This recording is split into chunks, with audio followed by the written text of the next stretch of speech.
24. Provérbios capítulo 24.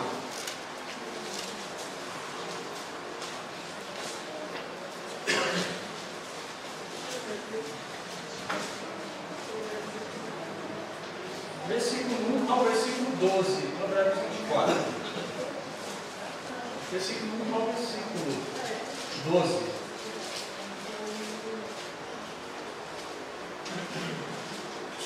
Não tenhas inveja dos homens malignos, nem queiras estar com eles, porque o seu coração maquina violência e os seus lábios falam para o mal.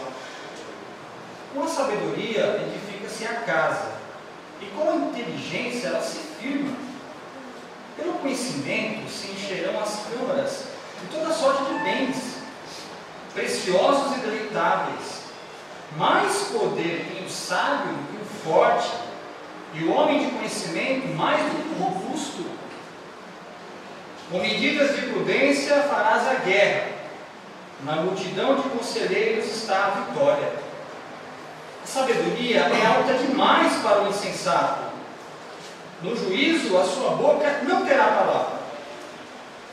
Ao que cuida em fazer o mal, mestre de intrigas lhe chamarão. Os desígnios do insensato são pecado, e o escarnecedor é abominável aos homens. Se te mostras fraco no dia da angústia, a tua força é pequena. Livra os que estão sendo levados para a morte, e salva os que cambaleiam indo para serem mortos. Se disseres, não soubemos, não perceberá aquele que pesa os corações? Não saberá aquele que atenta para a tua alma? E não pagará ele ao homem segundo as suas obras? Esse provérbio, não estamos pregando sequencialmente no livro de Provérbios, é sequência. Mas alguns assuntos, e será, quem sabe, um dia pregado todo o livro de Provérbios. Mas esse provérbio pertence à terceira coleção, chamada aqui de os 30 ditos do sábio.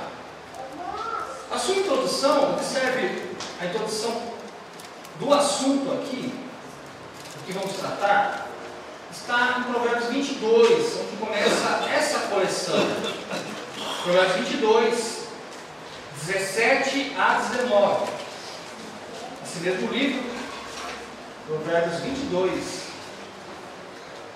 17 a 19. Inclina o ouvido e ouve as palavras dos sábios, e aplica o coração ao meu conhecimento, porque é coisa agradável os guardares no teu coração e os aplicares todos os teus lábios, para que a tua confiança esteja no Senhor. Quero dar-te hoje a instrução a ti mesmo.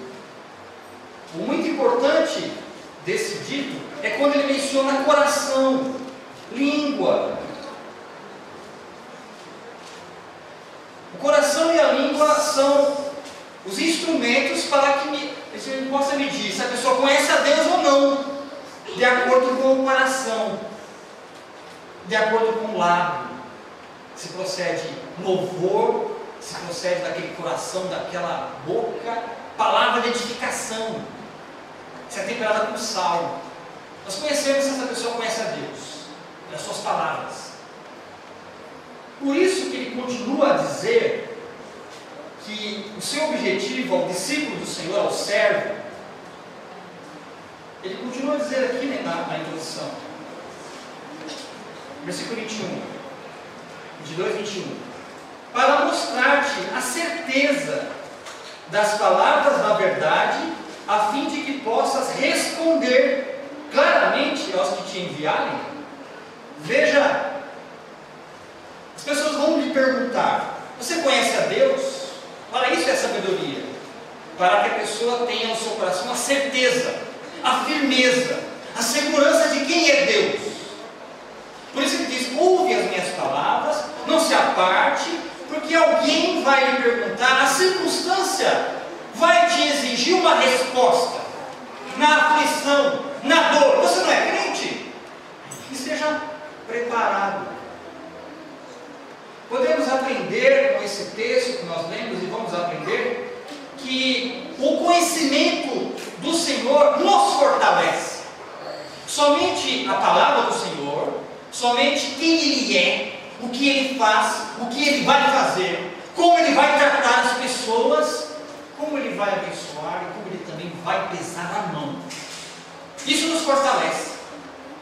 Não é a nossa conta bancária que vai nos fortalecer, não são os nossos dons, mas como eu conheço Deus, quem Ele é, isso me torna forte.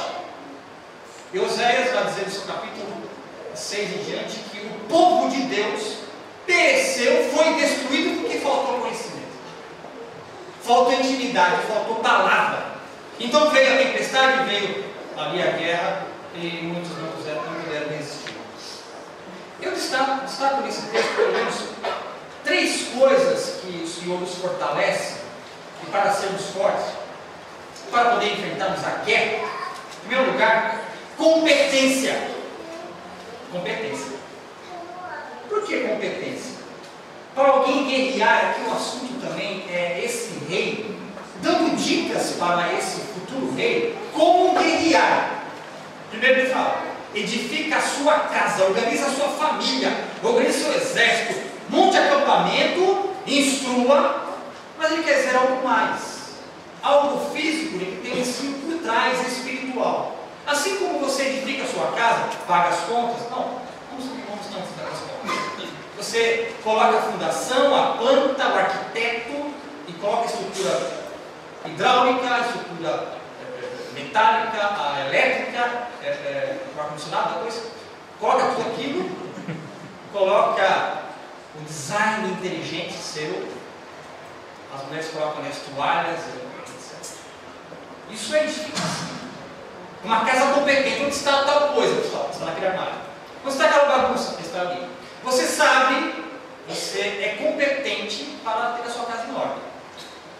Para sermos fortes espiritualmente, as coisas têm que estar bem fincadas no lugar. Hora de culto, hora de culto. Leia a Bíblia. Pode ler a Bíblia. Hora de falar. Provérbios não exalta muito falar. É melhor falar pouco. Falar pouco. Mas veja aqui. Salomão, ele diz acerca de como as pessoas devem edificar a sua casa com honestidade. Não tem inveja aqui no texto, primeiro versículo, 24. Não tem inveja de quem edifica, de quem fala, de quem quer construir um exército, de quem quer montar uma empresa, uma família na base da violência. Não tem inveja disso. Não tem inveja disso. Da mesma maneira, ele quer dizer o seguinte, que o conhecimento com Deus deve ser adquirido pela sua própria força. A sua vida espiritual é sua. Só você é responsável pela sua vida espiritual e mais ninguém.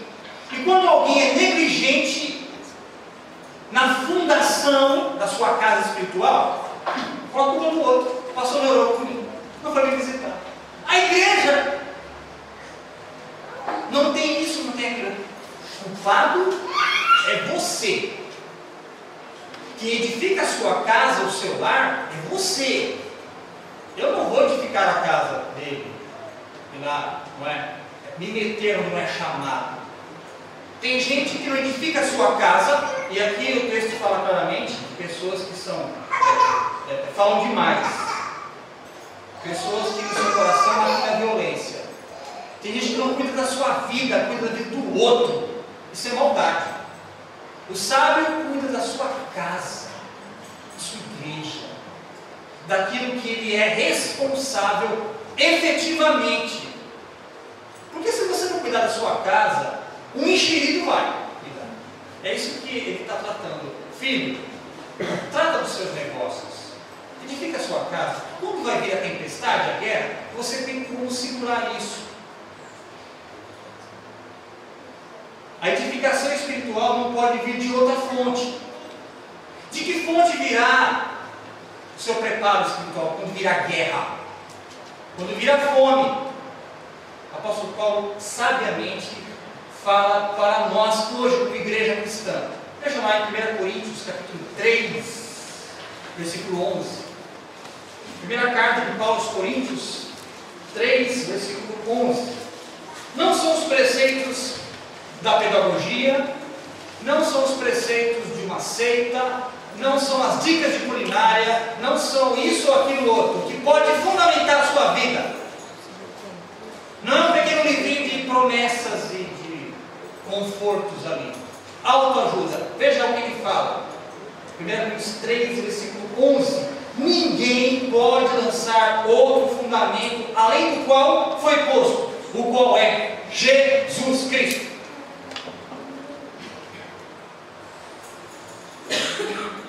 Um texto ainda, Salmo 127. Se o Senhor não edificar a casa, em vão trabalha os que nela edificam. Estou falando do meu jeito. Eu resolvo assim, viu, pastor irmão? Deixa comigo. Não é assim. É com Deus. Nós somos totalmente incompetentes sem Deus.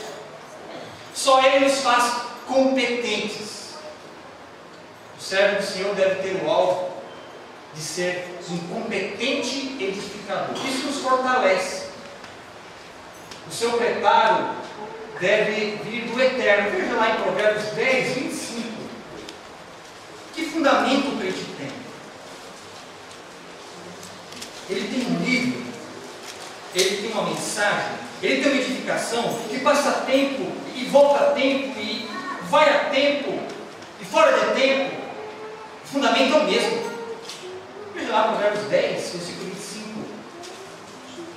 Como passa a tempestade, assim desaparece o perverso, mas o justo tem um perpétuo fundamento.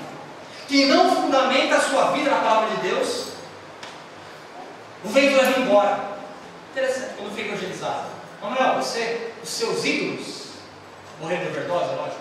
Os seus ídolos da música, etc e tal, todos morreram. O Beatles não existe mais. Jim Morrison não existe mais. Eles jogam não existe mais. Mas o que a gente falar, Manuel, Ronaldo Evangelista, pode procurar na minha página do Facebook. Ronaldo Evangelista, está lá na minha página. Encontrei ele esses dias. Mas eu tenho um que é o seu amigo e é vivo. Veja que palavra, que fundamentou a evangelização. Eu tenho um fundamento que não passa, que não morre. Ao contrário, ele morreu e ressuscitou, está vivo. Essa é a mensagem que fundamenta a sua vida. Os demais fãs, os fãs de Justin Bieber, os fãs de Michael Jackson, daqui a pouco elegem outro, e outro, e outro, e outro. Mas o fundamento da palavra passa lá. Os céus e a terra, as minhas palavras não vão te passar, disse o Senhor Jesus. A menos que a nossa casa espiritual seja construída sob a sabedoria de Deus. Se não for assim, a nossa casa não passa de um palácio construído no inverno, que se derrete sob a intensidade de um sol de verão. Muita gente é assim. Não fundamenta a sua vida na palavra. Vem a crise conjugal, vem o desemprego, vem o filho com drogas, vem a incompreensão, vem a crise existencial. Não tem fundamento para levar adiante. Aí o suicídio, aí a paranoia geral, total do ser humano, quando não tem fundamento. E alguém pode perguntar: como você conseguiu chegar até hoje aqui? Só tem uma resposta: Jesus Cristo é o meu e deve ser o seu fundamento. Ser competente é edificar a sua vida com a palavra, e isso nos fortalece. Nossa fortaleza vem do Senhor, quem Ele é, a sua vontade. Também nós temos, além da competência, a firmeza. A firmeza que nós temos, que nos faz realmente forte. Uma casa deve ser edificada, formada, mas deve ser firme. Provérbios 24, continuando, versículo 5 em diante, diz: mais poder tem o sábio do que o forte, e o homem de conhecimento mais do que o robusto. com medidas de prudência, farás a guerra. Na multidão de conselheiros está a vitória. A vitória. Tanto a força de um soldado, quanto a estratégia de um grupo, de um general, são indispensáveis para a guerra. Uma empresa, por exemplo, precisa da produção, do marketing, da divulgação, dos pagamentos, é claro. Ninguém toca uma obra sozinho. Ninguém é capaz. A firmeza é, se eu vier a desfalecer, alguém me ajuda. É questão de guerra. Provérbios 20, 18.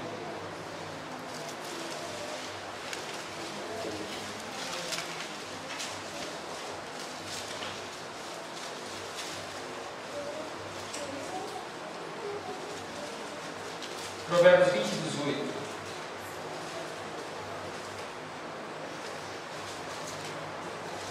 Os planos, mediante os conselhos, têm bom êxito. Faze a guerra com prudência. Para defender uma tese na academia, quem fez faculdade ou vai fazer ainda, é necessário muita pesquisa, por meio de uma extensa bibliografia. E alguns exigem 20 fontes estrangeiras, a fim de que se apoie a sua pesquisa, a sua proposta, a sua tese. E ainda tem um orientador pedagógico, para que você não seja reprovado. Muitos servos do Senhor perdem a guerra porque não procuram na palavra a firmeza espiritual e muito menos o conselho dos seus líderes. De que forma eu consigo conselho? Estudos bíblicos, frequência nos cultos, conselho aos mais velhos. Aqui na igreja nós temos aqui uma disposição pastoral no sábado, algumas vezes assim, a fim de que, pastor, estou em dúvida, o que eu faço com a minha vida? Estou numa guerra. Eu já fui procurado nisso. Estou em aflição. A guerra. O povo deve aprender a guerrear juntos. E pedir um conselho, é bíblico isso. Aconselhar-nos mutuamente.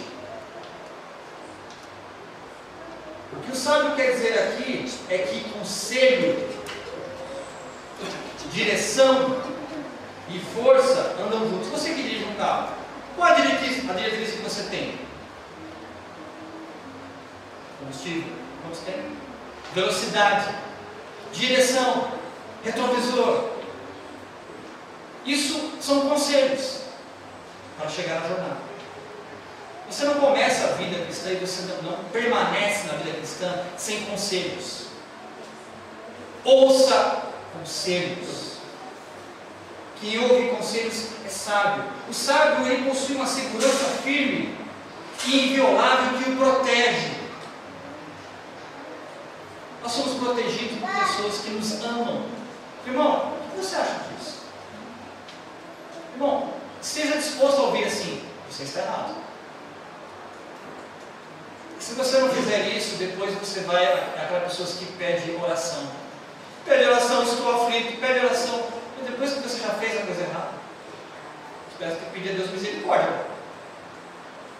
Como é lindo, como é saudável o jovem, o casal. Eu estou com dúvida se eu vou mudar de casa, viajar ou não. O que eu faço? Pede ajuda, pede conselho. O servo do Senhor se distingue daquele que não se firma na palavra. Podemos dizer que quando a pessoa tem prudência, ela tem esses conselhos. Veja aqui, o texto nos diz que a sabedoria, esse conselho para o insensato, isso é desnecessário. Para ele não consegue alcançar isso. Não tem humildade de pedir conselho. É alto demais. Para quê? É inalcançável. Veja ainda.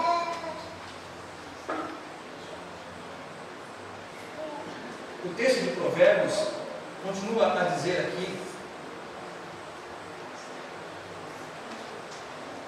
versículo 21, 24 e 21.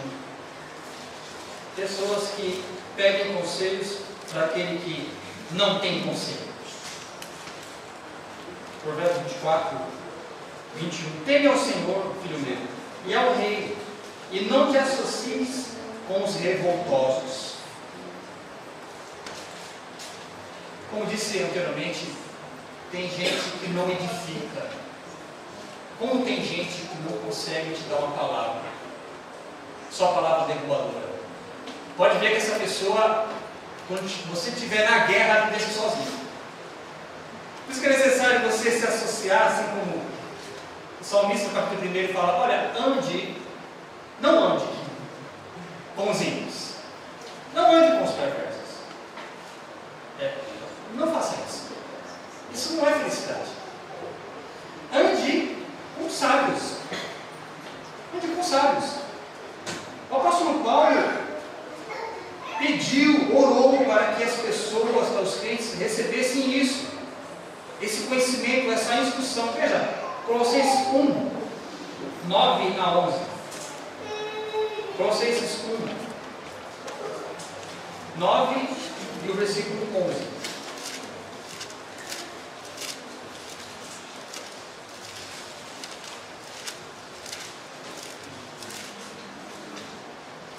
Colossenses 1, 9 e 11.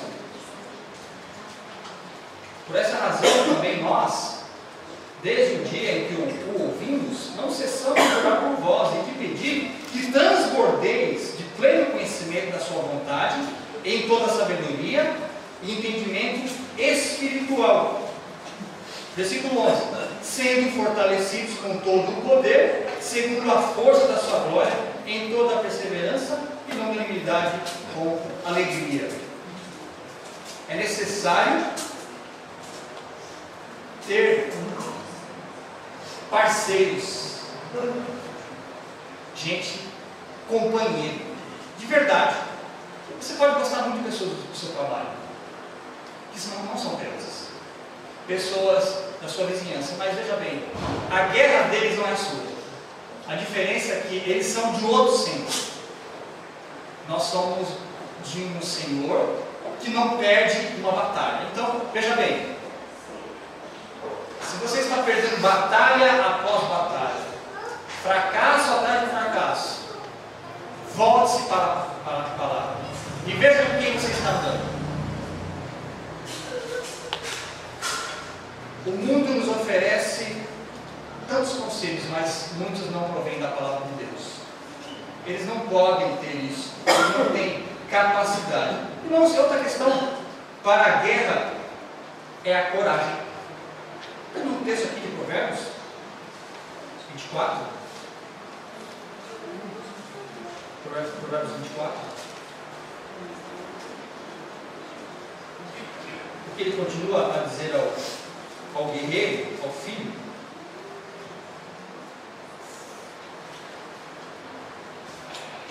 versículo 10. Se te mostras fraco no dia da angústia, a tua força é pequena. Muitas vezes a sua falta de perspectiva são sinais de que você está muito longe. Se você tem um desânimo tão forte, uma pessoa que te tira tanta comunhão da igreja, reveja seus conceitos, reveja o seu estilo de vida. Não é possível que alguém tão fraco te vença. Essa é a questão. Se você tem mostrado fraqueza, veja no que você está fortalecendo na novela. Nos conselhos de quem? O que você tem buscado? Qual é a sua edificação? Por isso que você tem medo, é isso? Muitas pessoas têm coragem para protestar. Como tem coragem? Tem gente que tem coragem para falar mal do outro, na ausência dele agora. Tem gente que tem uma coragem, um empenho tão grande para falar mal do outro. É que trata o texto, por exemplo, aqui, 24. Escarnecedor, um maldoso. Não tem coragem, não tem disposição, porque fala com veemência. Isso é. Mas tem coragem para vencer a guerra? Tem coragem para dizer uma palavra amiga para alguém? Tem coragem? Como tem pessoas que não são protestantes, no sentido religioso. Revoltosos. Como se levantam para criticar, para murmurar. Agora, veja porque ele fala de coragem. Versículo 11. Você tem coragem de verdade? Para que Deus te dá coragem, força e sabedoria? Veja o versículo 11. Livra os que estão sendo levados para a morte. Deus nos dá sabedoria, poder, competência para quê? Evangelizar. Usa a sua força, a sua coisa crítica, de poder examinar o mal e rejeitar e dizer assim: eu prefiro o bem. Muitas pessoas não têm essa coragem. Tem coragem de levantar contra o pastor, criticar o pastor, o conselho, o irmão. Mas coragem para carpir ali no mato. Tem coragem? Tem coragem de chegar aqui cedo? No horário, por exemplo? Você tem coragem disso? Tem coragem de visitar alguém? Você tem coragem? Se você mostra fraco no dia da angústia, você se sente incapaz e fica ali pedindo oração, isso já é um sintoma. Você fraqueja. Veja que não que nós não passamos por tribulações. Nós somos chamados a justamente superar, suplantar, nos fortalecer para livrar o outro. O egoísmo presente hoje é a minha dor. Você não sabe a minha dor. Sabe o que eu estou passando? Tá? Busque em Deus fortaleza. Vai visitar alguém que está internado lá com as drogas. Vai visitar um perdido. Vai ajudar na obra de Deus. Vai dobrar um boletim. Tem coragem? Tem coragem? Tem coragem de entregar seus dízimos? Tem coragem? Para isso você muitas vezes não é corajoso, não. Mas vê defeito aqui, como às vezes há escarnecedores, são bons.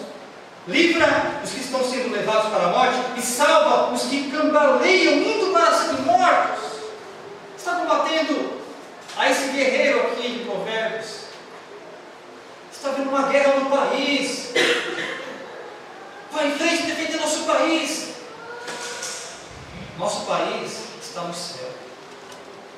Como você tem sido soldado aqui nessa guerra? Nós vimos muitos soldados no exército da preguiça, no exército dos bocaduras. Não creio que alguém assim enfrentará de forma competente, firme e corajosa as aflições da vida e no leito de morte. Será tão forte assim? Ou será aquele que justifica a sua covardia fazendo sacrifício, quando na verdade nunca se preparou para a adversidade? A lição aqui é interessante e muito teológica. Versículo 12: se disseres, não soubemos, não perceberá aquele que pesa os corações? Não saberá aquele que atenta para a tua alma? E não pagará ele ao homem segundo as suas obras? O soberano Senhor onisciente e onipotente agirá com justiça. Se você foi covarde, Deus não vai te ajudar. Se você não se entregou, pensa que Deus vai te ajudar. Você foi infiel, você foi incompetente, você foi negligente. Lembra da parábola das 10 virgens? Aquelas que edificaram, aquelas que ficaram com a sua tocha, a sua lâmpada acesa, prudentemente, e aquelas que não vigiaram, foram incompetentes, imprudentes. Veio o dia, o noivo não entraram. Muitas pessoas são assim, sempre procurando poder no outro, edificação no outro, mas ele mesmo deixa para depois. Muitas pessoas agem assim porque preferem ser incompetentes, vacilantes e covardes. Uma advertência necessária. Abra lá em Apocalipse 21, versículo 8. Uma advertência aqui do nosso Senhor. Apocalipse 21, versículo 8.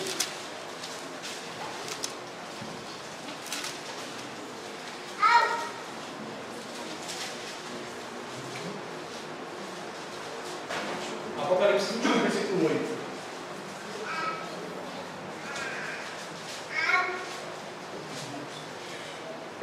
Apocalipse 21, versículo 8 diz: quanto, porém, aos covardes, aos incrédulos, aos abomináveis, aos assassinos, porque deixar de preservar a vida também é matar a vida, aos impuros, aos feiticeiros, aos idólatras e a todos os mentirosos, a parte que lhes cabe será no lago que arde com fogo e enxofre, a saber, a segunda morte.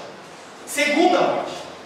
Porque alguém que já anda nessa perversão, coração não transformado, palavras de torpeza, que não edifica, covarde,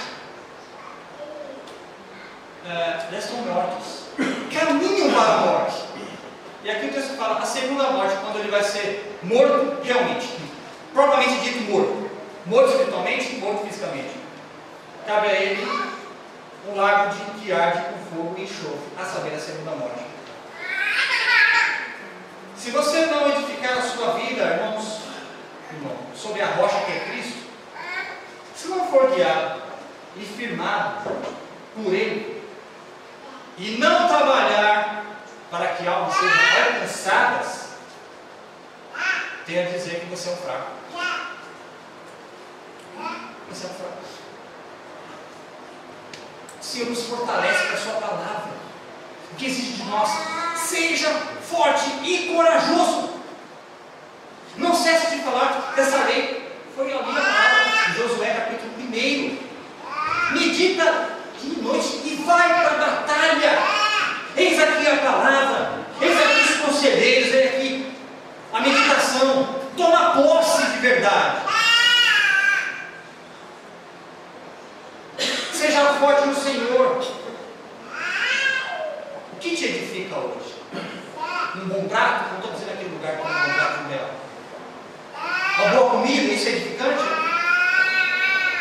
Um passeio é edificante? É. Um bem-estar familiar é. Mas veja, como está a sua alma.